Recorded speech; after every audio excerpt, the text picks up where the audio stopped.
Are you tired of juggling contacts, manually following up, and deals falling through the cracks? We can fix it so you never lose another lead, enabling 24/7 sales and support via an AI that learns your business. Ready to close more deals with less hassle? Get a free trial of our marketing automation at thebuzzcrm.com.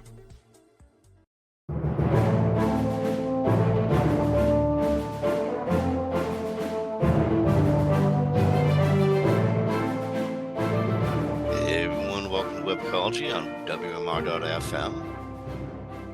Today's show was recorded on Halloween, the 31st of October, 2024. This is Jim Hedger from Digital Always Media, Christine Schackinger from Sites Without Walls. Hey everybody.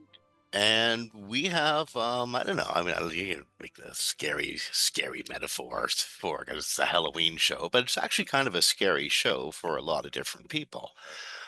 Quick announcement. We have an interview from last week's show with Jano Adelman, which was phenomenal. Alderson, which was phenomenal about WordPress and the inside stories at WordPress. And can we do that whole intro again? How do I pronounce the last name? Alderson. Yeah. That was just cute. Adelman. so sorry. That's addled Jim. Yeah. Okay, 5 seconds. Quick announcement about last week's show. We had a great interview with Jano Adelman. Jesus Christ. Oh my God, it's going to be one of these days.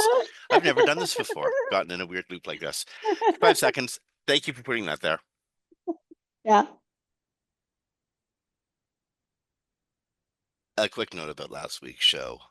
We have an incredible interview recorded with Jano Alderson, a longtime SEO and a even longer time insider at WordPress and person of great contribution to the open source movement.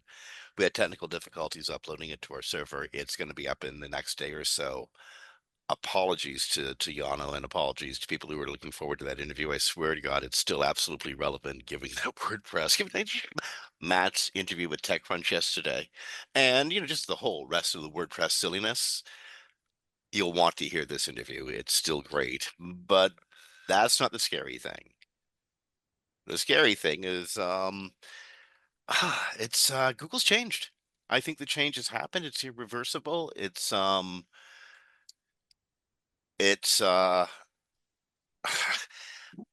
new era that we're in, and all of this was signaled by Google's reaction to, indifference to, brush off to some of its major publishers at the Web Creator Summit that was held just yesterday at the Googleplex. Christine, you know people who were there, and you can actually speak to what happened on the inside, but basically Google told publishers who lost ranking during last September's helpful content update and subsequent helpful content updates that that it's hopeless. They should stop looking for placements that are just not coming back. They are gone, daddy, gone. They ain't coming back. And getting a job at the local factory or maybe selling encyclopedias. Well, encyclopedias isn't a good thing because digital wiped that out too. But doing something other than what they had been doing for the last several years, including the ones who found a way to employ people for the last several years, those rankings ain't coming back. Yeah, Google told them that it's possible in the future, maybe several updates down the road. So you probably should, not expect it. The interesting thing about the helpful content update that you can't recover from, you want to know what they told them it's not about? Mm-hmm. Well, one thing it's not about, which you would think it'd be totally about, links, content. It's not about. Hold on. What? Yes. Okay. Mike Hardacre, and I have worked with Mike, so there's some disclosure, but I'm not being paid. I've just helped him, pro bono, to help him try to get out of this mess. They told him and a bunch of others that were there that were invited that their content is fine, that their content does not Mike, not Mark, Mike, but doesn't suck. That it's not because of content that they lost their rankings. In the helpful content update. Yes. Okay. So let's think about this. I'm going to put machine learning into the core signals, something Matt Cutts said he'd never do because if it broke, they couldn't fix it. And then you're going to make it a site-wide penalty, right? Site-wide is all devaluation. Site-wide, never done this before. Going to put the machine learning in there, and it's going to take out site, right? So that's what it did. But apparently, they cannot lift it. They told them they cannot revert it. So I know I've been saying this on the show for quite some time. I believe that was an error in the machine learning that they cannot undo, and that's apparently, except for saying we erred in the machine learning part. So the machine's got to go back to school before it can correct its own error. Right, and that takes a long time. And as we know from someone who left Y Combinator, a 1% error in the machine learning affected the top 10 results 15% for 5 years before anyone discovered it. So we know the machine learning can make big errors on slight problems. So apparently they told them they can't revert it. They probably need to look to go onto something else because even if they can, it's going to be a few updates, which, you know, we know in Google time, that's probably 6 months to a year. These people have already been down a year.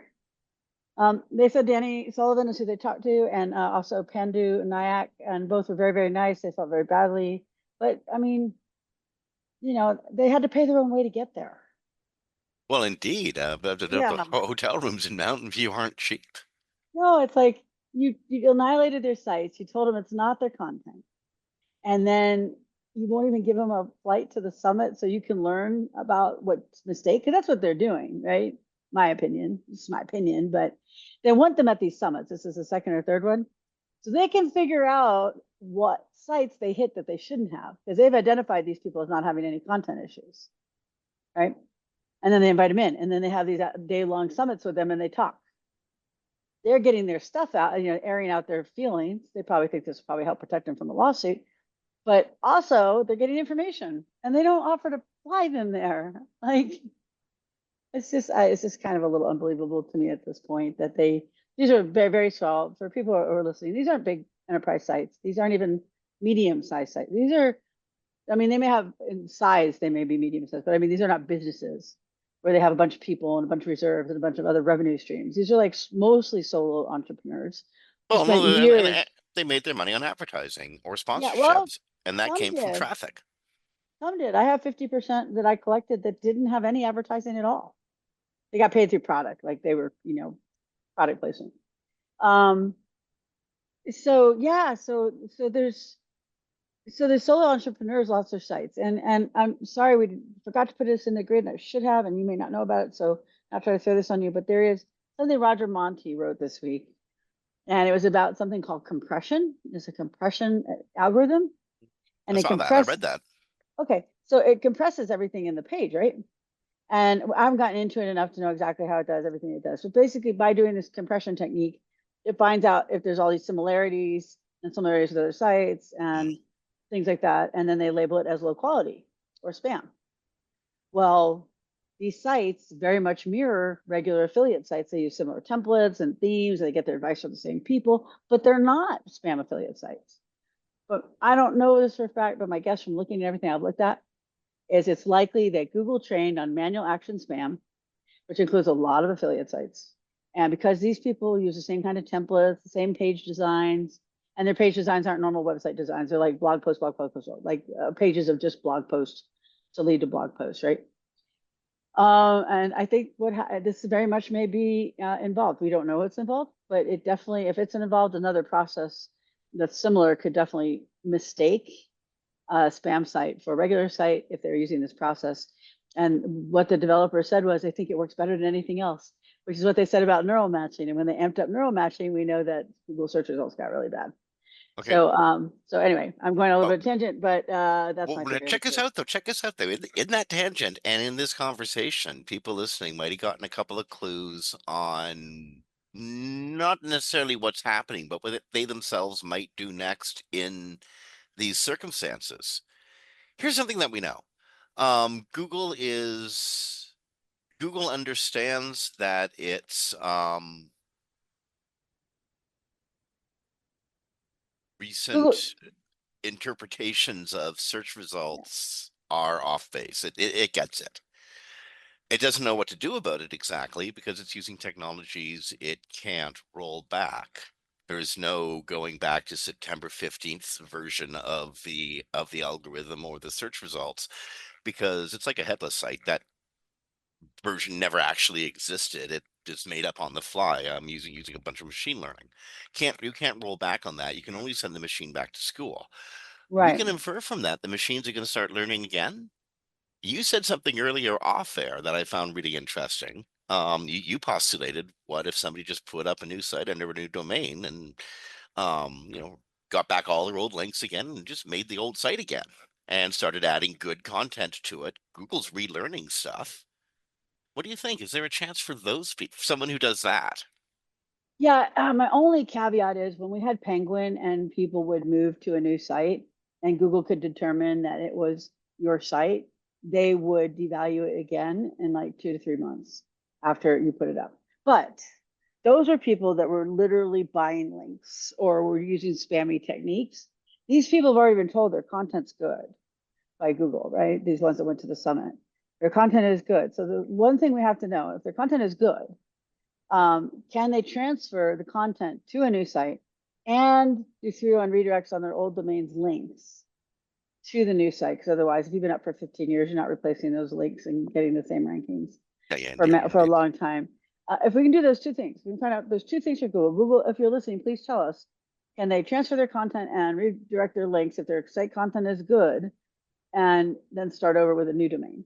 And Or just is something that is existing in your ranking systems, your algorithm, your machine learning, is something in the way they make their sites going to trigger that like it did before? right. And I think that if they stuck to standard practices for building a website, and they might need some help on that because a lot of them repeat these weird patterns where every main page is just a list of blog posts with a title and no description, and there's no other content on the page. And I do think that's part of the issue. Not everybody did that, but a lot of them have that page design, where they have very little content and just blog posts everywhere. I think that it's possible. I don't your site's already dead from the HCU. If you're one of the people that know you have good content and you're dead from the HCU, try it. Just get a new domain. Just change your old domain by like a letter, like At make it this an point, yeah. what's the But worst that could happen, right? right, because if you You'll do lose a bit do of it, money. well, and also with WordPress, most of these sites use WordPress. You can download your current site, you can upload it back, but you can't use the same design. You have to have a normal page design, normal homepage, real landing pages that lead into your content and your blog post, and make your blog posts not posts but pages, make them actual article pages, unless they're really just a blog post. Because a lot of people did that too. They have real articles, but they put them all under blogs, or there's no site structure, there's no topic structure, they're just all there, and then every landing page is just a series of blog posts. So I saw that design a lot on these sites. So I would say try it. And if you are successful, let us know so we can talk about it and have you on air to talk about it. So, but Now, unfortunately, if you're, another caveat oh, to what Christine said: if you are running a new business on WordPress, don't let Matt know. Shh, shh, shh. Sorry, Christine. two things out just to make sure.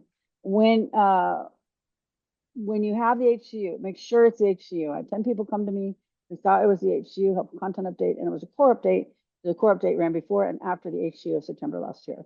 So have someone that does what we do for a living, make sure that they validate that it is actually a HCU. If it is an HCU and you have had no recovery, you could try changing the theme and look on your own site, but it might just be better to do a test where you buy a new domain with like one letter difference. Maybe I had a site that just added an S to theirs, right?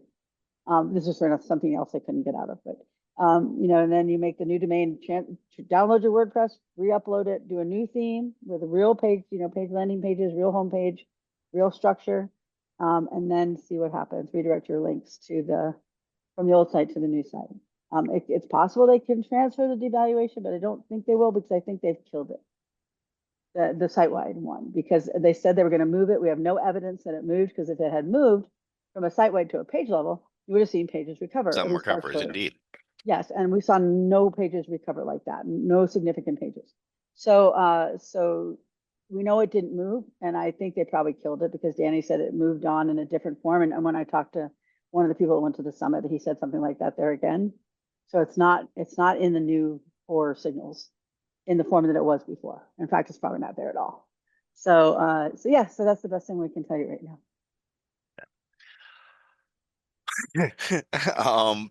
By the way, if you do want to go and seek new employment, you might want to go to Bing or DuckDuckGo for the help wanted ads. Just saying. And actually, by the way, Ruth, one last thing. If you managed a site like that for that many years and you wrote that much good content and Google just told you it's good content, you can apply for like a job as a content writer or, things like that. So remember, they pay well. if They pay you better feel than like pizza if you delivery. feel like trading tomorrow's AI today, Well, yeah, but I mean, it'll pay you a lot more than pizza delivery. that's true. Yeah, You know that is true. That content creation is still a viable trade moving into 2025 because AI content remains rather abysmal. exactly. And you have years of content you can show a potential boss that you write well and they like it, they hire you. So. Speaking of AI content, and this is more like content generated directly by search engines themselves, AI Overviews has now expanded to over 100 countries, including my own. I now get to see what you see. Oh, wow. Um, and the honest truth is, so far, I don't mind what I'm seeing. Google hasn't been overtly obtrusive, and I've only seen it for a small number of searches, usually involving the word how or where. Yes. Yeah, I would say that I don't use it, to be honest, because you never know what it's saying is true or not, or it contradicts itself. But for you in all the new countries, let us know how you like it. 'Cause- I'm desperately trying to get my client stuff to come up in it. I'm typing stuff that has to relate to my clients, and I'm just not getting an AI overview of these. They're all e-coms, so I'm not. Um, anyway, I'm desperately trying to make it happen just to see what it says. yeah, Understanding that what it says today is not necessarily what it's going to say tomorrow. no, and we do have a friend who successfully have gotten some into the AI overviews, but then they disappear just as soon as he got them in. Like they're only for a couple weeks. So I don't I remember that AI overviews is a large language model. The links you see are run by a separate process. Most of those come from the top 10 or 20. So just do really good SEO and you sometimes might appear there, sort of like a featured snippet. Now, here's an. Once it, Oh, yeah, sorry. go ahead. I said if it's up there though and it lasts for more than a week or two, don't touch anything on that page. It could go away. And take screenshots. Really, honest to goodness. Take screenshots. See if the language is the same over and consistent over and over and over again. Track this stuff because that's how the rest of us learn. Exactly. Now, while you mightn't be able to see yourself in AI overviews or in Search GPT, which apparently launched this morning, you mightn't be able to create your content or see your client content coming up. You can report on when ChatGPT or Google Gemini send traffic to your client pages using Google Analytics 4. As of yesterday, now they might have introduced these references sometime in the last week, but I checked GA4 for two different clients on a very regular basis, and I just noticed yesterday references to the two AI systems. Again, Google Gemini and Chat GPT, which I'm assuming will turn to Search GPT in future reports. So Yeah. you can say how often these tools referred traffic to your site, but you can't, as far as I know it, track the exact incident and see this is the overview that sent that traffic. No, you can't. Although some of the tools are tracking AI overviews now, like SEO Clarity. So you might want to check and see if they can do something. Also, they do have known user agents, so you can pick those up in your log files. I say the only bad part about that advice is you have to use G4. Well, indeed, there's a lot of great uses for GA4, and they're changing GA4 pretty rapidly. I think that Google has heard that and noticed that people don't like using it, so they're making it easier to use without integrating with Looker Studios or with Big Query. Yeah. Um, and they're also making it easier to integrate with other tools like Looker Studios. That's good. That was always such a silly plan. Take people who mostly, because most of the people use analytics, are not paying for it, don't know a lot about tech, and make them Well, use a data analytics product to make it worthwhile. It's this like, is oh my all God. about moving to the new versions of search, which is going to be very heavily data driven for paid advertisers. That's just how it's going. Like it, lump it, decide it's a good or bad thing. That seems to be why they're doing all this. They're making it really easy to figure out how to target and to whom to target. Sure. So that's the By the way, and moving on to Hmm? you are not crazy section of the the reporting today. Search Console performance did zero out this week, It, so it looks like you had zero traffic, and it was a bug in Google Search Console. and your traffic should fill itself back in. Should have been by now, actually. Although I did have one client meeting yesterday morning where the first 5 minutes was what happened to us on Sunday. Yeah, Was our website yeah. down? No, it was a bit bigger than that. Yeah, there was a bug at Google. Someone made some sort of mistake, and they did say they fixed it, but some people were still seeing up and downs. But yeah, you're right; it should be fixed by now. So I Okay. could see the heart attacks going on though. So do you remember the last few weeks we were reporting on the unfortunate fortune.com and the fumbling Forbes and all those business centric magazines that had just pirate sized affiliate sections selling snake oil and alligator shoes and stuff like that. Yes. So Google talked about kind of how they suss that out. They look at a page and they look for things that are just really huge anomalies, something that is incredibly different than the topic of the page. That's a trigger to get you looked at. So Forbes, a predominantly business magazine, selling growth hormone supplements on a marketplace page. That content is radically different from each other, even more so than a car and burger shop. And that triggered Google to say, hey, what are you doing? At least that's what Google says. I think they already knew to look, but in the And future, this is how they're going to be doing it. yeah, if someone asked them if they were testing the site reputation abuse algorithms, Danny said no. I don't know. It feels like who was hit they are, or they use this information to do manual actions. I don't think we've gotten any confirmation from the companies themselves if it was manual actions or not. Well, It just seems a little weird, like to have the site reputation abuse algorithm they're supposed to roll out like 6 months ago, but now they're just checking content on the site to see if it's different. maybe that's how this algorithm actually works. Here's a whole Possible. bunch of stuff about hamburgers. Here's something about alligator shoes. 10 Hey, pages about hamburgers, one page about alligator shoes on the same domain. Chances are the alligator shoes page is suspect. Why is it there? What's the purpose, etc. what if I'm in Louisiana and I say that's the best thing to wear to Burger King? The best thing to wear to Burger King is shorts and shoes, or that you get no, or shorts and a shirt, or you get no service. But they don't care what's on your shoes. I'm just teasing. But yeah, we won't know until this fully rolls, it fully lands. But these sites all did experience severe declines, 40 to 90% like normal when an update runs through. So I'm guessing they must have been targeted because I haven't heard of a bunch of other sites that got hit, and it's mostly just his main brand. So it might be an identifier for a manual action or something of that nature. It doesn't seem like it rolled out, across the internet itself from what we've seen in the chatter. But it could have, Okay, yeah. something that has rolled out that's here that is now reality. One of those no going back moments, or maybe it won't work. We'll see. ChatGPT is now also an AI powered um reference engine. I don't know if I'm going to call it a search engine just I yet. think reference is better because it's not a search engine, and that's really confusing a lot of people.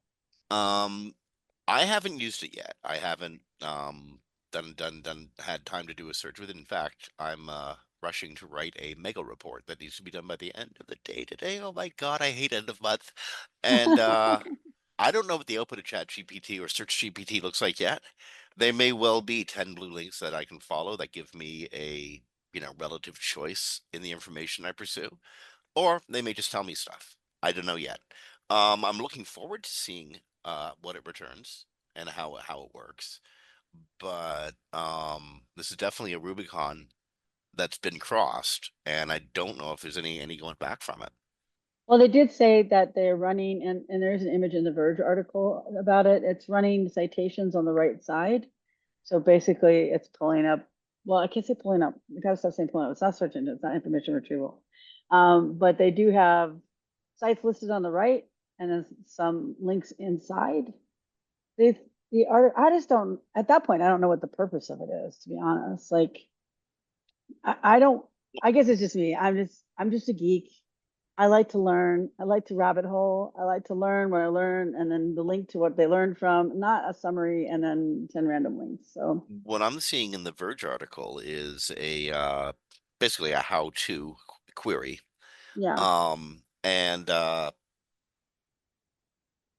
AI pulling up key paragraphs and snippets from various websites.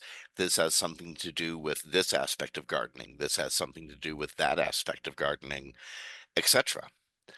And then citing back to the page it drew that sentence from or that paragraph from. We don't know that it drew it from there. Remember, they didn't always read pages. Um, So it seems to.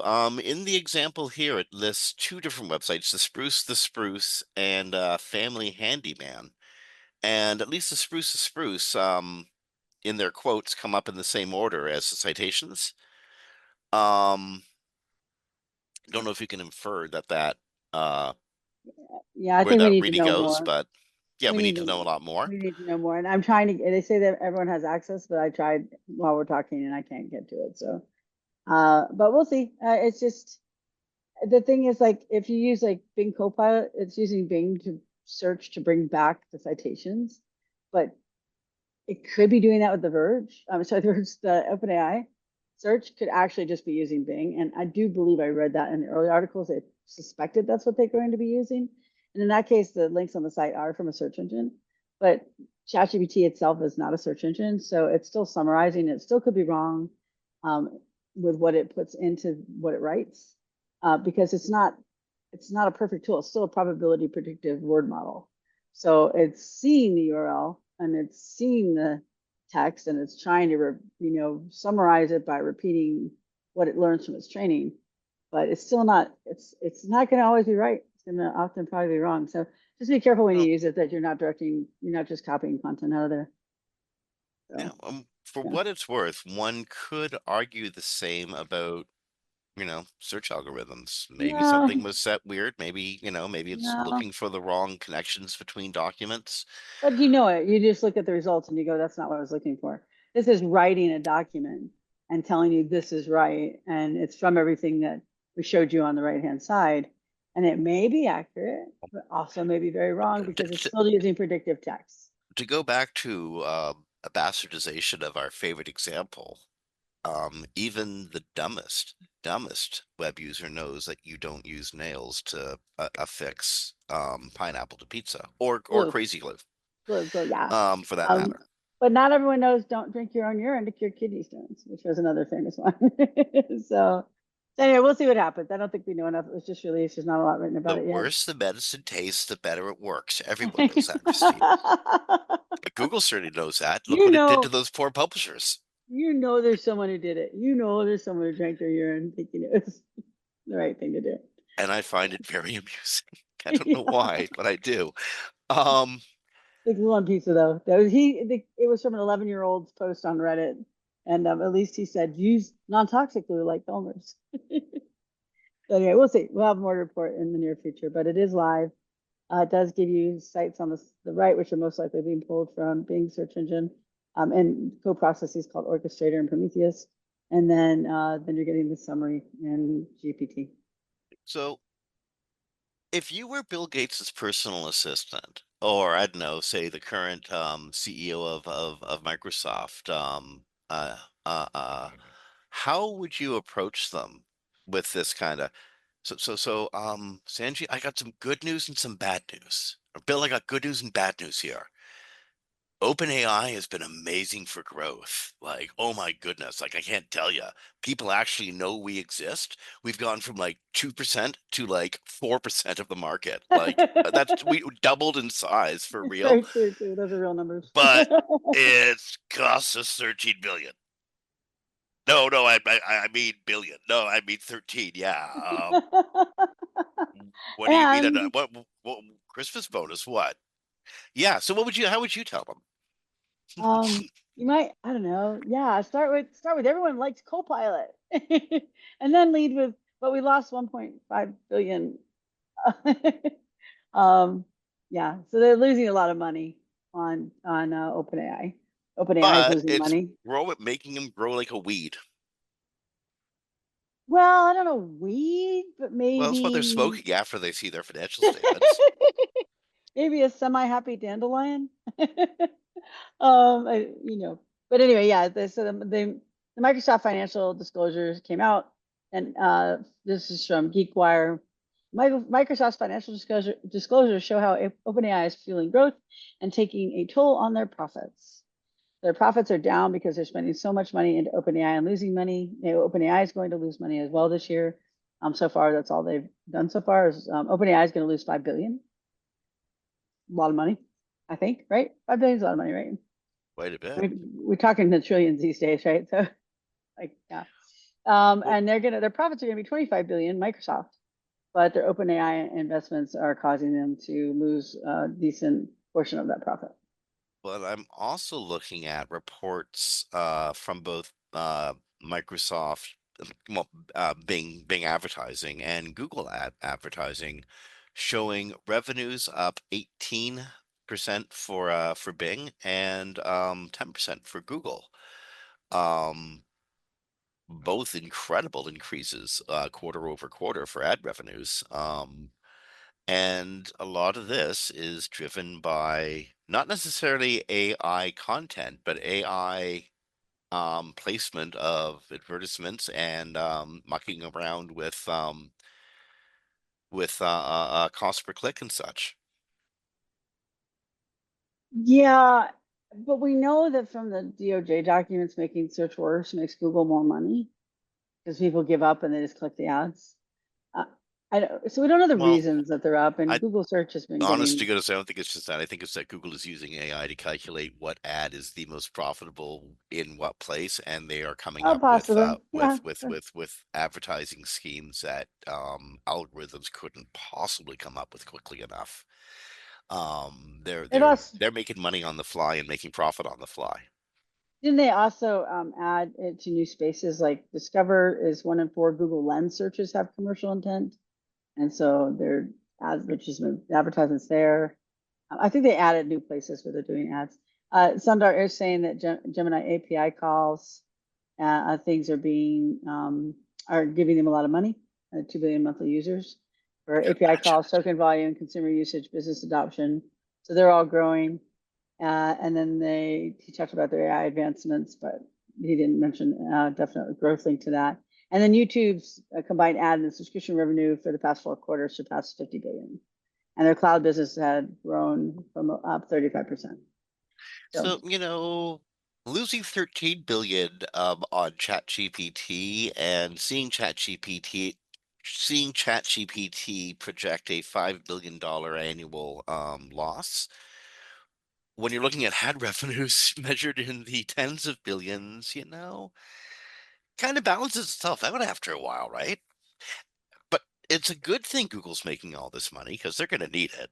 Because, Russia has fined them 20 this is a fun decillion. story today. I'm not sure if this is 20 decillion rubles or 20 decillion American dollars, but it's more money than actually exists on Earth.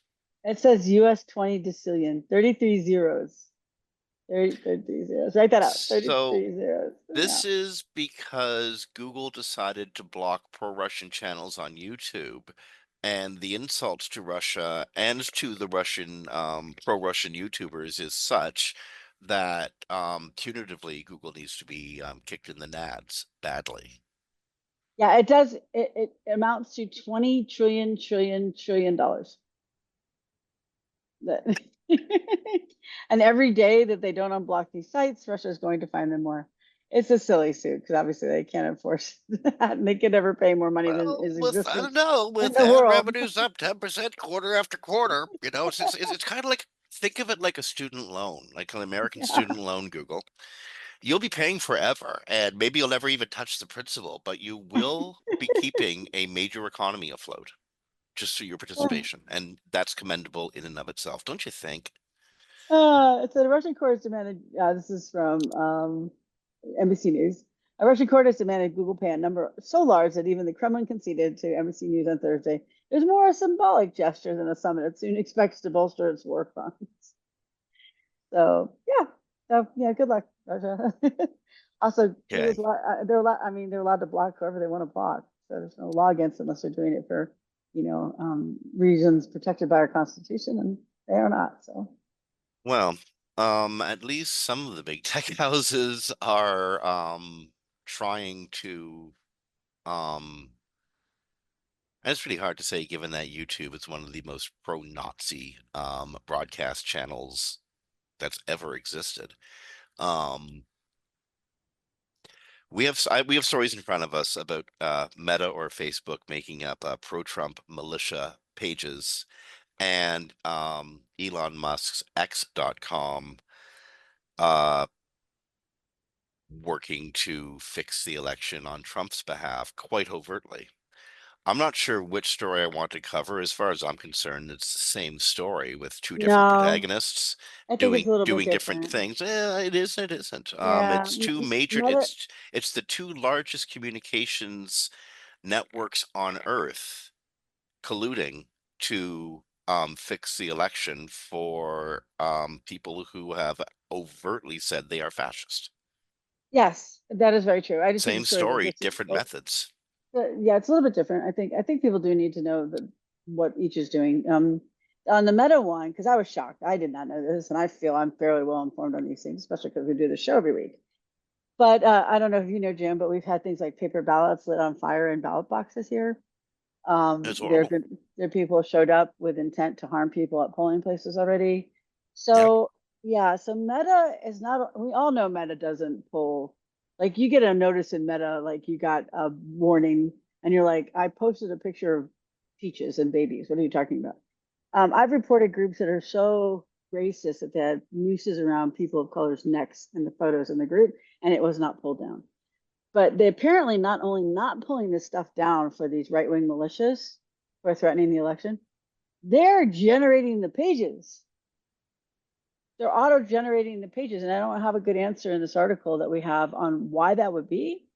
But recently, and this is reporting from the New Republic, there was a page Eh, pulled down for the Patriot Group, the party, they call themselves the Party of Trump, the latter of which has 171,000 members. And they urge members to do Dropbox monitoring, which means go there with your AR-15s and stand outside drop boxes, which is voter intimidation. It's illegal. But they created the page after it had been deleted, the group. It had actually been deleted. So these things have been deleted, and then they show back up as an auto-generated page. So they don't explain why they're auto-generated or how, if it's a mistake in the algorithms or they literally, but they know it's happened because a whistleblower blew the alert in 2020 to the Securities and Exchange Commission. So this is not an and this unknown is issue. but to be clear, this is happening in 2024 right now. Right, right, And exactly. these militia groups wish to violently suppress voters or wish to destroy ballots or at least intimidate voters. What they're Yeah, doing is illegal, anti-democratic, anti-constitutional, and kind of gutting the goose that lays golden eggs, American prosperity. Um, yeah, so Meta, yeah. again, Facebook is doing this. Wired Magazine's reported on it. It's as you said, the New Republic's reported on it. The Tech Transparency Project has reported on it. And they're the It's ones quite who out there. they found Tech Transparency Project found 200 Facebook pages and nearly 200 anti-government pages that recruit, not just that are there, that recruit for these extremist movements. At the same, So, yeah. so this is happening. It's happening on Facebook. It's happening on Meta. So Instagram is part of the Meta family. I'm seriously questioning my participation at Meta after this. But it's so damn useful. It's the hardest thing. The hardest part is some of our whole worlds revolve around some of these apps. It's very difficult just to give them up. But Indeed, family, um, friends, nephews and yeah, nieces, all that sort of thing. Okay, so Elon Musk on X, yeah. So Twitster. they're doing a couple things. So one, they're doing this is from Vanity Fair. Elon Musk's X may be giving right-wing content the upper hand. They're reporting on 2 research projects that were done by the Wall Street Journal and the Washington Post. And they are giving right-wing leaning political content to people that sign up, way over every other kind of political content. And they're pushing right-wing narratives harder than they're pushing the Okay, stuff that people we knew are not this. right-wing do. We absolutely knew this. Yeah. Although this has been proven and written about now by the Yeah. although it's hard to take either the Wall Street Journal or Washington Post at their word these days. The reporting end of the Washington Post is still fairly strong. The Yeah, ownership and end of the Bezos, Washington Post yeah, are outright yeah, quislings. yeah. And the Washington Post analyzed the engagement data for 150,000 tweets, which now would get you in trouble because you're not allowed to do that anymore. But so anyways, it's just very concerning. We've known they've done this in the past. The last election, I believe It's it was the Elon Musk. Washington. Elon Musk is we know in open contact with Vladimir Putin. We know that Elon Yeah. Musk is plotting to help at the most charitable to help obfuscate election results so that the Republicans have a way to challenge them through the courts. At the very worst, he wants to throw the election outright for the Republicans.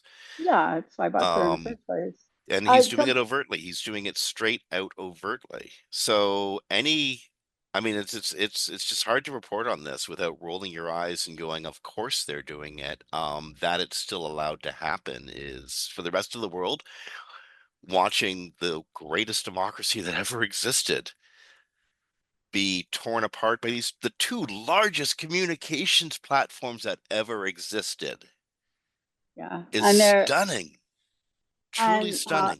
it is, and people need to be aware. We've reported about this before, but just to put out a public service announcement that there is going to be so many fake videos, fake articles, fake news, fake images that are going to be posted, especially post-election. It's going to be even worse post-election.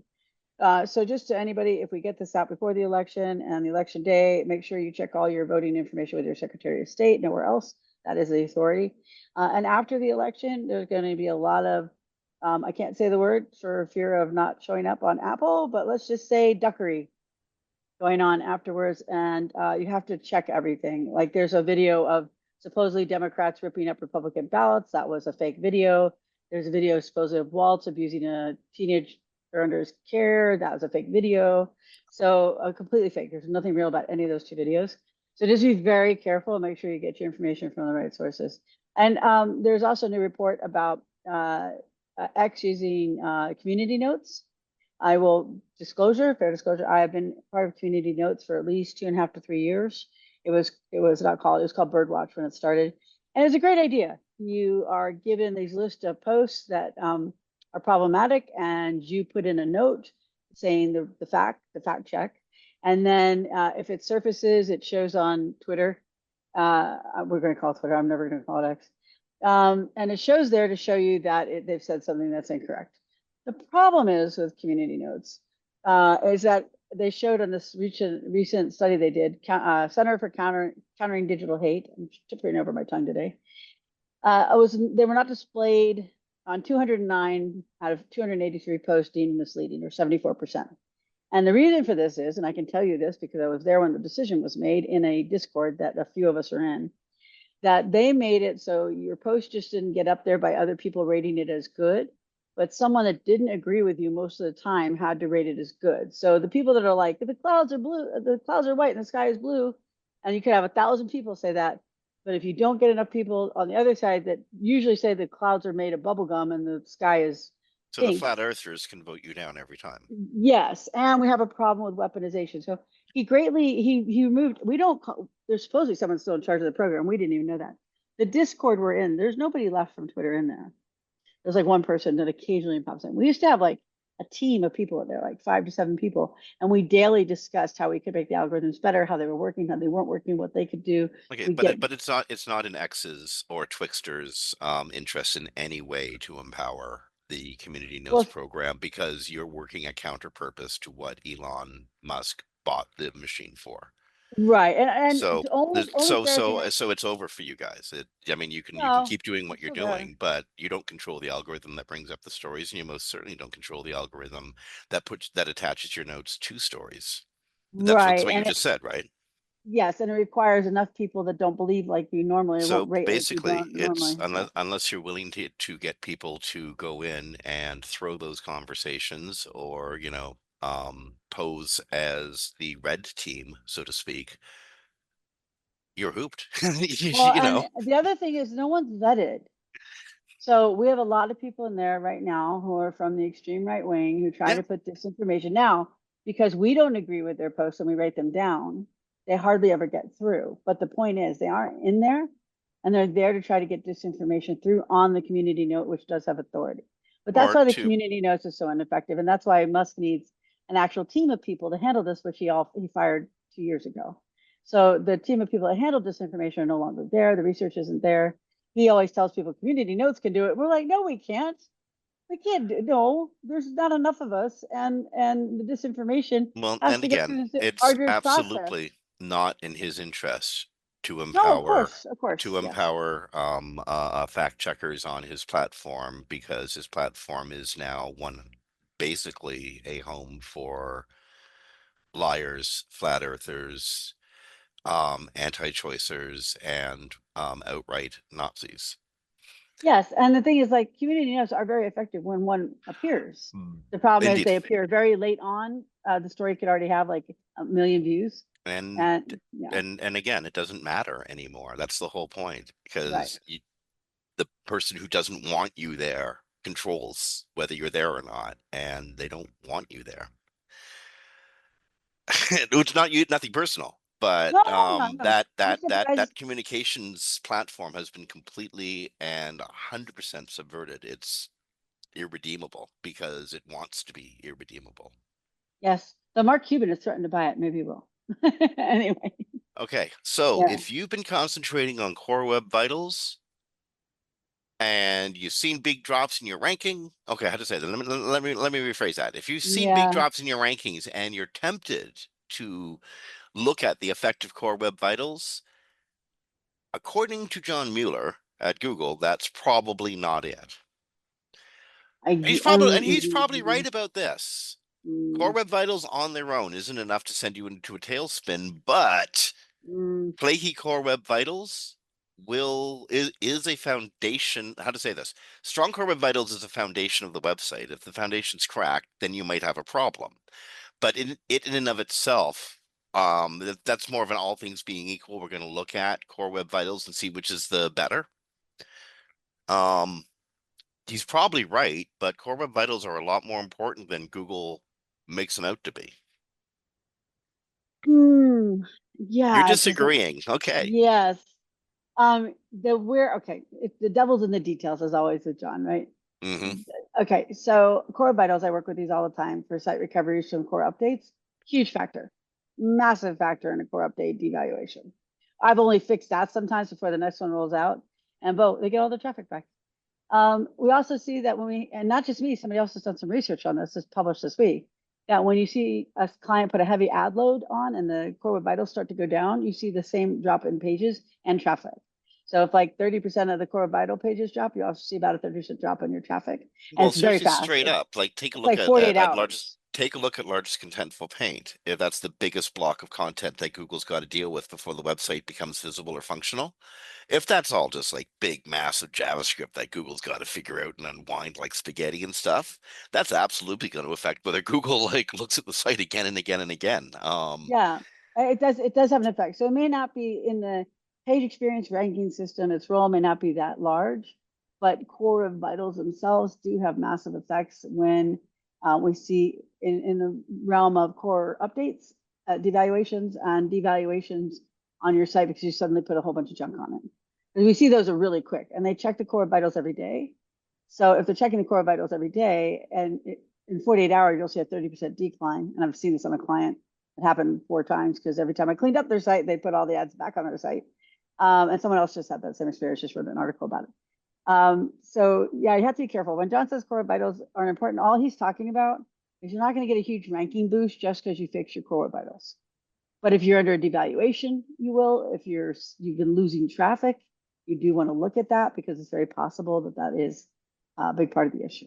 Now, e-commerce sites, look at the newer Core Web Vital INP, interactive to first paint. That's how does the page after it's loaded, how does it react when you click on something? How quickly does it move on to the actual task that the user is trying to commit? For e-commerce ones, e-commerce sites, that's an important metric. I don't know if that's gonna sink you or float you much higher, but I'm going to stake my reputation on it being absolutely foundational in Google's impression of your website.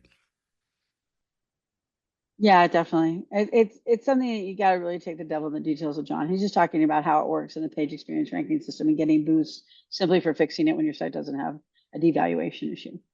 But if your site has gone down in traffic and you just added a whole bunch of junk to a bunch of ads, a bunch of scripts, a bunch of something, check your CWVs. You'll probably see that they're down about the same amount that your traffic is down. And Okay, we're moving into the last 10, 15 minutes of the show.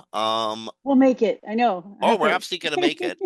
Where do you want to go? There's a bunch of different stories. I'm not quite sure how to join them together. I know it's hard this week, right? It's all over the place. Since we're in Google right now, let's just talk real quick because this isn't new, I believe. I don't think I've seen it before. The Google Search Entity Trust Scores from API Void and Scam Advisor. So Google has started adding trust scores to knowledge panels, and it'll show you the trust score from those two, API Void and Scam Advisor. The issue is someone put in the comments, will that just help spammers and scammers? Well, indeed, if you can yeah. manipulate API Void or Scam Advisor's algorithms, you can manipulate what Google says people should think about you. Yeah, you know, we know in the past Google, not Google, but we've had issue with Google surfacing sites like Piss Consumer and I can't remember the other one right now. That you know had completely manipulable. Like you could manipulate anything in there, and you could totally ruin someone's reputation. So I don't know. We'll see. We'll see how it works out. I don't know. I don't know these well enough to know if they're subject to manipulation, but I'm going to guess probably, since most things are. But we'll see. But right now, you will see API Void or Scam Advisor in knowledge panels about profiles and about websites and stuff. So Okay, where do we go? Where do you want to go next? Did we get? Oh, we forgot about the Google Ads AI chatbot. Oh, What's well, yeah, new? it ran out of words. It didn't know what to say in a conversation. I haven't read up on this story. I just sort of glanced at it. That's a cute little image because it's like Thomas says hello and it doesn't answer. What can you do? It doesn't answer. Optimize ads? It doesn't answer. This is blank. So apparently Google Ads has been rolling out a conversational ad experience, and more advertisers are seeing the Google Ads chat feature come up. That's from Barry Schwartz at Search Engine Roundtable, our favorite person who makes this show possible because he summarizes everything for us so well. But it seems to be at a loss for words, and it does not. Sometimes it just doesn't respond. So anyway, it's been brought to their attention. They're supposedly fixing the bug. We'll see how long it takes to be resolved. So if you're using the ad chat, your customers may not get an actual response. Here's a fun one. Actually, before as we were doing the our pre-show conference, I couldn't help but laugh at this one. AI is being introduced to Google Maps to help you find and ways something to help you find something to do when you're somewhere. helps you So find inspiration for what you want to do in an area, according to Business Insider. so this could be a lot of fun. I mean, do you remember with Google Maps? It was in its infancy, and it did update maps, so it was driving people off bridges that no longer existed. Although I never understand why people just don't see that the bridge is not there, but okay. Indeed. But Yes. indeed, people are people. Yes. And you know how people are. So yeah, we may well have Google advising people to take a long walk off a very short pier near you, just because that's how the phrase goes. We'll see. Um, I think this is going to be very, very amusing, and I really hope that the travel industry finds a way to get in on this and have a great deal of fun. Yes, they're going to put top landmarks, attractions, scenic spots, and dining options according to Google. They already have that in there, so I don't know. I'm not sure why they need the AI version. I Well, have noticed Waze has had a lot of problems lately, and I have a feeling it's because they've been adding AI to it. Waze used to be an amazingly reliable app. I put it in there, it always tell me the best, shortest, fastest way home. Now it's like it only gives me highways unless I take highways out of the equation, and I could be 10 miles off my route and it won't reroute anymore. It'll just keep trying to send me back to the original route. There's all sorts of issues with it, and I'm sure it has to do with AI integrations. They're also going to give you personalized recommendation. I don't know. I just think all this AI stuff is being pushed so fast and so hard, and most of it's not ready for prime time, but we'll see. the real question I have is, again, how do you use your website, use schema, use business Google profile or whatever to inform Google Maps AI? Yeah. And is there a way, just through very good webmastering and use of the tools that are made available? Remember, this is all about digital feeds. AI isn't learning because you wrote something in your in the description area of your Google business profile. AI is learning because you're feeding it business information, availability of product, price ranges, shipping details, how long a special lasts for, if a special's coming up. You got your Cyber Black Friday, Cyber Monday specials coming up. All of this stuff can be schemified and fed to fed to Google, and hopefully that makes its way into the AI thought. I hate calling it the AI thought stream. I'm gotta find better words, but the AI information stream. The red team calls it data poison, AI data poisoning, which is really the way you get stuff in there. I'd like to That's call one it of the data things. planting I rather than like that. poisoning. Data planting, 'cause that'll be the blue team. Data planting, yes, not data And poisoning. again, this is all legitimate data. The trick is, how do you inform them and inform them Yeah. as well and thoroughly as possible? And I think honestly, that's where a good deal of the SEO industry is going to be moving into. Google, Bing, Yahoo, ChatGPT, whomever are going to be providing us tools to inform them. They who know those tools, know how to use them, know how to write for them, etc., will find ways to help their clients move forward. But I still believe in also having a good, strong website is the Yeah. primary way to get information into the And AI systems. I'm making sure it's really SEO'd properly for Google. Other AI doesn't care about that like Google does. Also, some other updates are rolling out to the maps next month.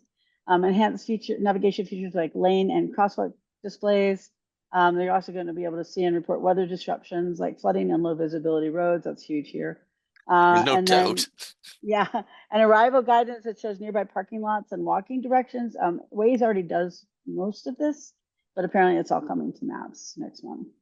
So there we go. So, and Waze is launching conversational reporting. So if you have to report something, it's funny. It'll pop up. Is it still on the road? I'm like, I'm going 65 miles an hour. I probably shouldn't be interacting with you right now. So at least now you can just do it conversationally by hitting a button and tell them that, yes, the object is still there. The police officer is still on the side of the road. Waze, is the bridge out ahead? The Waze, I'm coming up to it. Is the bridge there? sounds of silence. Yeah. Yeah. Where? So, Anyway, yeah. that hasn't happened yet, and that was a artist reproduction of what might happen. Of course. Okay, we got, you Uh, know what? We are really burning time. I apologize. I was just having way too much fun. What else we okay. got? I think if we have time, we should end on the Google ad issue, but let's just go through the fast stories real quick. So make sure you get those done. These are the ones we try to do in 60 seconds or less. Google menu highlights search carousel. So a restaurant menu will highlight the menu highlights in a carousel now. It's a new carousel for highlights for your restaurant. So Schema, that's get it all in. yeah, schema. Schema. Very, very important. Google Test scrollable search ads category. Ah, God. Good So they're gonna goodness gracious, what do you think I'm going to say about this? go ahead. You take it. You take it. You thought Schema, this was get it all in. good. If you can inform the search engine anything about the products, this is what this is made for. Oh Oh, boy. but of There's course you'll have to in many cases pay to be here because it's advertising. yeah. They have But subcategories now where they have rolling carousels. they are Yeah. still even in the paid ad, especially in the paid ad world, they are drawing information off of the web page and the landing page that you send them to, and that all that information has to be made to inform digital and AI systems. Yes. Um, and then they're also adding tests frequently saved label on search results snippets. So anything that I'm not saving anything, but if you're saving things in Yeah, Google, I don't ever use that feature anyway either, but yeah, that's a good idea. I mean, for people who yeah, do, people I know a lot yeah, of people who use Google as a book. You know, when I can see in analytics how how people have always used Google as a filing cabinet. yeah, that's true. I don't know that I need to know that I frequently saved it, but they're going to add something that tells you they frequently saved it. So you'll see the URL and the name of the website, and then frequently saved, and You know, then it the title. kind of beats bookmarking and completely forgetting that you bookmarked it. Yeah, but do they really need to say frequently saved? Can they just put like a bookmark symbol and have it highlighted and If you they did, bookmarked you'd it? forget that you did it. Like, I don't know. That also feels kind of creepy, but I mean, they're tracking you, but when they put it right in your face. So, but anyway, those are frequently saved. It's just a little odd. I don't really understand why we'd use it.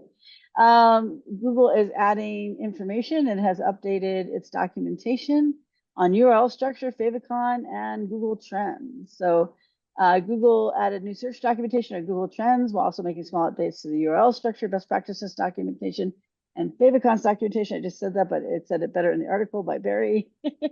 So URL structure, like they're telling you, like when you create URL parameters, don't do things like colons and commas, things like that. And then the favicon documentation, it has to be 1:1 ratio and 8:8 pixel size or higher resolution 48:48 pixels. It has to be exactly that. And there's a whole new bunch of recommendations in there. Google documentation has gotten much better. Like it shows like, here is an example. This is supported. This is not supported. So if you have any doubts, just go to the documentation and it will show you specifically about your favicons. And then there's trends documentation to help you better understand how to use trends. They're really pushing trends lately, so there must be Trends is some so things. cool, though. I mean, don't Yeah, you use it all? I use it all the time. Trends is one of no, my favorite tools. I do I'm a use it. content writer, Yeah, so I'm really interested in when you have like 3 or 4 words that you could choose to use. Trends is honest to goodness your best friend. yeah, and trends is great. I don't write content like Jim does, so I don't need it as often, but I do like it. It's very fun when there's something popular in the news going on. So yeah, I definitely think it's worth it. Oh yeah, And you could produce those timely graphs and charts about news item people's interested in news items.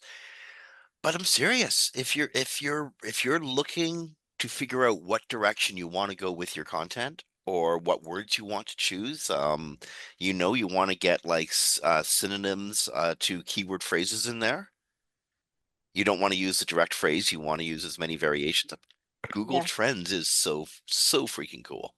And also remember, when you do a search, the box that drops down are also highly searched terms. Yep, So yep. it's like a Google Trends without going to Google Trends. It's not quite the same, but it does show you things that people are searching. Oh So yeah, the no, but last, Google Trends gives you this like documented, and you can say, hey, you know, boss, I use this word because 63% of people in Alabama like it better than that word. It's a bit shorter, you well, know. it's good, especially for things that are trending, because it may have a word change, right? Something like, um, did you know what brat meant? Like most people over 15 probably didn't until Kamala made it part of her ad campaign, right? So brat became very trendy on Google Trends, I and got a then feeling I don't know what brat means. it's a word used associated with like I don't even remember now. Music and it's just a Okay, whole, it's a whole thing. It's a whole social media TikTok kind of thing. and I'm just much too old for this sort of thing. Skibbity like. I don't know what that means either. But she used it in her ad campaign, and there was a big thing about it showing up in Google Trends. So I think we should exit on I don't think we have anything else to cover, right? Except this one last story. Except Google. Was this true? A Google ad rep screwing around with other people's ads, with people's Yes. content? So the title on Search Engine Roundtable by Barry Schwartz confirmed Google ad rep made unauthorized changes to ad account. So Jenny Marvin is the Google's ad liaison, like we have Danny Sullivan for the search liaison. And she did confirm that an ad representative, a Google employee, made unauthorized changes to a Google account. After they investigated, they found out that Google did not properly follow processes for ensuring approvals are granted before making changes. I don't do ads, so I didn't know that they could make changes. And this came a couple weeks after Andy Youngs, co-founder of the PPC and creative lead at the website Design Limited, post about noticing unauthorized changes on their ad accounts. So if you've had changes on your ad account and you do not put them there and you're wondering how they got there, I'm sure this does not happen often, but it's probably not the only time it ever happened because there's a process issue. It's possible someone at Google changed it. So according to Andy Youngs, the guy who owned the account, they messed with ad copy, they inserted new ad copy, they adjusted headline pinning, and they changed the bidding strategy. Why would they Yeah, right. I could see if they had a proposal to send to the advertiser saying, we think you should do this. But how does that actually get into their account? How does their account get changed? Like Yeah, I could see drawing up a plan, but actually enacting it? and also it says the changes they made included writing new ad copy, adjusting headline pinning, and changing a bidding strategy. They said Was it he was an using accident. were they using, you know what happened? The ad rep was using the tools right in the account, live in the account. It's like changing things on your production server instead of doing it on your staging server. Oh, possibly for That's sure. exactly how this went down. I That said has it to be. It's the only way that could have happened. also it didn't show in the account change history. And then So he if you tried to think, cover it up. Okay, that's my speculation. I don't But think he tried to cover it up because they investigated and said it was a process issue and they didn't get fired as far as I understand. yeah, But well, it was only supposedly that one account.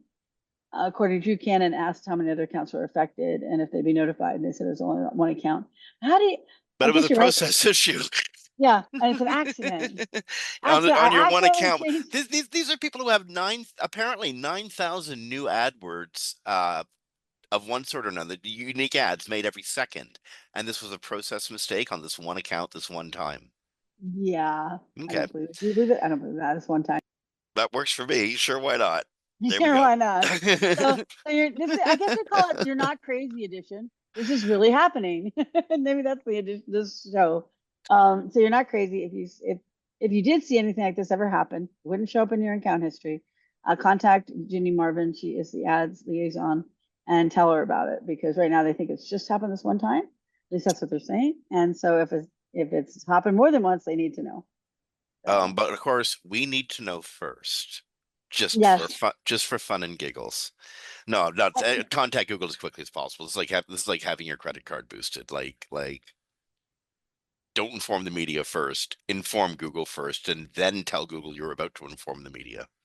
And by the way, on informing people, if anyone's out there that knows what happened to these publishers in the HCU, contact us, pretty please, so we could get the real story about it because we're getting some of the story from Google, but not the whole story. No doubt. Well, we know what happened to the publishers. We know what happened, but it comes confirmation from a What I want want to know would be is, did Google fantastic. give them I want to know if Google gave them a free drink first before telling them or not. They did get drinks and food, but everyone at Google gets free drinks and food, so I don't think that was special. No, I don't mean it. I mean a drink, and I mean like a double or perhaps even a triple. Yeah, and by the way, the reason we know they didn't pay for it is there's a girl that went to the summit who posted about the fact that she had to pay for it all on herself, her own. So Honestly, my heart bleeds for these people. At the same really time, does. it's building your business on Google's algorithm is building your business on a house of sand. That we've been saying that for years. Now, Google, that was a stable sand dune for several years, for a decade or more for some people, but it was still a sand dune.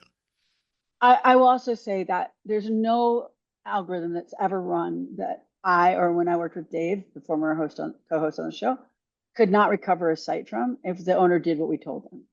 Right. Sometimes it's a process of testing a few things, but we'd always get a recovery. The fact that this algorithm cannot be reverted, that's Google's word, will not be able to revert, means that nobody can recover them. So I've never seen that happen ever. Have you ever heard of that happening from an algorithm? I don't think I've ever heard of that happening. Well, not exactly, no. How to say this? No, I've never seen this happen from an algorithm. There's Yeah. no matter how much is built on. I'm thinking of like the Office system or the original Microsoft, before Microsoft, when Microsoft went from 32 to 64-bit. The old Microsoft Word or Microsoft operating system,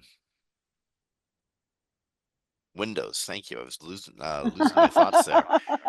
One of the problems with Windows that went way, way, way back was many of the programs were built on original kernels that were no longer useful. It was just cruft code that just stack upon stack upon stack of bogus code that really wasn't necessary but had to be run for the computer to be run. And Windows degraded really rapidly because of that. Google was kind of like that, and now they've moved to a new era. Yeah, I think in this case, this is Google's mistake. Matt Cutts always said, I miss Matt Cutts. Matt Cutts always said, I will not put machine learning in the core algorithms because if it breaks, we cannot fix it. And this wasn't that long ago. We're talking like 2000, I think 16 to 18, somewhere in there. No, Um, I'm afraid that was more like 2012. Honest to no, goodness. no, no, no, no. No, He he was was still long there. gone. Are you No, sure? he was on I'm sure hiatus. he was long gone by then. He's on hiatus during that time, I believe. But anyways, it's not really important. But he did say that, and I believe that he was right. And I believe what happened to these people, which is just horrible because these aren't people with means to like just start another site. Um, They're not like Forbes or anything. no, they're not wars or anything. I just see their stories all the time on Twitter, and a lot of them think SEOs don't care, and we do.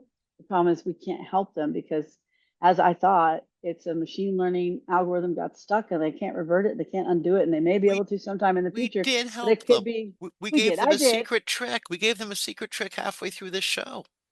Well, what's I'm it not going started to make sense? repeat it unless Google here, but it was a good secret trick. It really was. Well, It might or might I not work, but it was a good idea. Yeah, but I did work with some of them privately for free to try to help them like see what's wrong with their site. And one did recover from 2 core updates. So they did get about a half of their traffic back.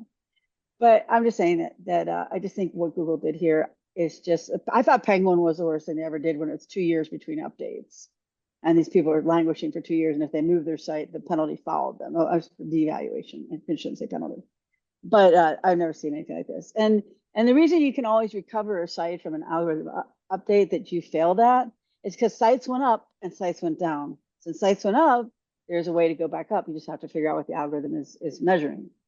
And that's what when you and I both do recovery, that's what we do. We find out what it's measuring. We do some tests with the website, do this, do that, and eventually one of them works, and then the site gets their traffic back. But in this case, they're telling them there's no recovery, or there might be, but it might be 2 or 3 updates from now, which Well, yeah, could be a and year. what Google's really saying is, we know you can't hold out. Go find a Yeah, job. Do something, yeah, because this isn't going to pay your mortgage anymore. It's done. no, and it's really sad. The one guy I know is delivering pizza now was getting like 10 to 30,000 visits a day on traffic relating to like mountain biking and things like that. He was invited to stages, these really important conferences. Yep. He's like the only blogger there, and now he has a website that is, except for the core updates that he's recovered from, is dead in the water. So it's just not fair. Okay. Not that Google cares, but it's just not We fair. got to close our way out. We're like a little bit We over time. do. I'm Uh, a Couple quick notes. First off, massive and special loving thanks to Wix Studio and to Audience Key, to our two yes. beautiful, wonderful, extraordinary sponsors. Also, be on the lookout. There's a new there appears to be a new publication out there. Brent Tabke is publishing articles under the Search Engine World, SEW, Search Engine World .com. He's got articles going back to September 2024. They're all written by Brett, except for one that was written by Ryan Jones, your friend and mine, Ryan Jones. Um, and so be on the lookout. I think Brett may be trying to introduce a new publication to the scene. If it's Brett, incidentally, it's very likely to have Boykin money there somewhere. Because Search Engine Ninjas, our Internet Ninjas, sorry, our Internet Marketing Ninjas are owners of PubCon. So anyway, that's out there. I think that's most interesting. I actually hope that there's another publication coming along, just because. Just because. We really need more. The more diversity we have in coverage of search, the more voices and ideas out there, the better the marketplace of ideas. This is true. Okay, and besides which, we need other people to grip from. Shoot. So, yeah, no, everyone's going to get this after Halloween. I hope everyone has a safe and happy Halloween. I have to find out if in my neighborhood they do trick or treat here because I lived somewhere else for 20 years and they never came to my door. And everyone have a safe election. If you get this before the election, make sure Go you go vote. vote. Yeah, and check your polling. Check any information you hear about polling or things closing down with your Secretary of State. There's going to be a lot of disinformation out there. And if it's after the election, hopefully we are mostly in a good mood today. We will be recording the next show on November the well, actually, we're going to be recording the next show on November. Oh my goodness, we will be recording on November the 7th. After Wow. the election, we'll know how it turned out. We'll either we'll be in good moods or bad moods, like most people in America. It'll be one or the other. We'll see how it works out. In the meantime, friends, be kind to each other, be well, rank well, be real good, go vote, and we'll talk to you next week. Bye, everybody.